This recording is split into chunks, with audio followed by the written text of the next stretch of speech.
السلام علیکم ورحمۃ اللہ وبرکاتہ۔ دوستوں، میں نفیس اکبر قاسمی۔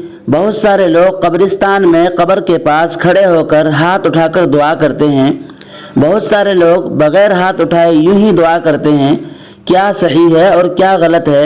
اس سلسلے میں شریعت کا کیا حکم ہے؟ کیا فرماتے ہیں علماء کرام اور مفتیان اعظام؟ آئیے ہم دیکھتے ہیں۔ چنانچہ کسی نے دارالعلوم دیوبند سے مسئلہ پوچھا ہے۔ پہلے ہم دارالعلوم دیوبند کا سوال و جواب دیکھتے ہیں، پھر اس سلسلے میں مزید وضاحت بھی دیکھیں گے۔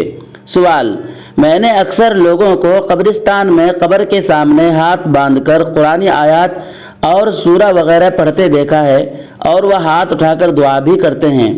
میں جاننا چاہتا ہوں کہ قبرستان میں جانے کے بعد کس طرح پڑھنا چاہیے؟ دارالعلوم دیوبند نے جواب دیا ہے: بسم اللہ الرحمن الرحیم۔ مذکورہ طریقے پر ایصال ثواب اور دعا کرنا ناجائز نہیں ہے۔ ہاتھ اٹھا کر دعا کرنا ثابت ہے، البتہ جہاں یہ شبہ ہو کہ لوگ یہ سمجھیں گے کہ میت سے مانگ رہا ہے، وہاں ہاتھ اٹھائے بغیر ہی دعا کرنا بہتر ہے۔ آداب زیارت میں سے یہ ہے کہ کھڑے ہو کر زیارت کرے اور ہو سکے تو میت کے پیر کی جانب سے آئے اور سورہ فاتحہ، آیت الکرسی، سورہ اخلاص اور سورہ بقرہ کا آخری و اول حصہ وغیرہ پڑھ کر میت کے لیے ایصال ثواب کر دے اور ہاتھ باندھے بغیر پڑھ لے، اور دعا کے وقت رخ قبلے کی طرف کر لینا اچھا ہے۔ واللہ تعالی عالم۔ دارالفتہ دارالعلوم دیوبند۔ معزز ناظرین، بعض مواقع پر رسول اللہ صلی اللہ علیہ وسلم سے قبر پر ہاتھ اٹھا کر دعا کرنا ثابت ہے، لیکن ان مواقع پر بھی رسول اللہ صلی اللہ علیہ وسلم قبلہ روح ہو کر دعا فرماتے تھے۔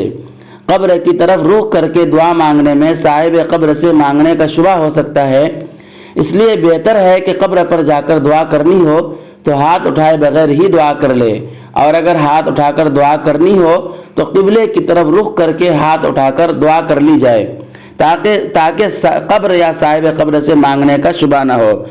ملفوظات حکیم الامت میں ہے کہ قبر پر ہاتھ اٹھا کر دعا نہ مانگنا چاہیے، حتیٰ کہ دفن کے وقت بھی انتظام شریعت اسی میں ملحوظ ہے تاکہ کسی کو یہ شبہ نہ ہو جائے کہ مردہ سے حاجت مانگی جاتی ہے۔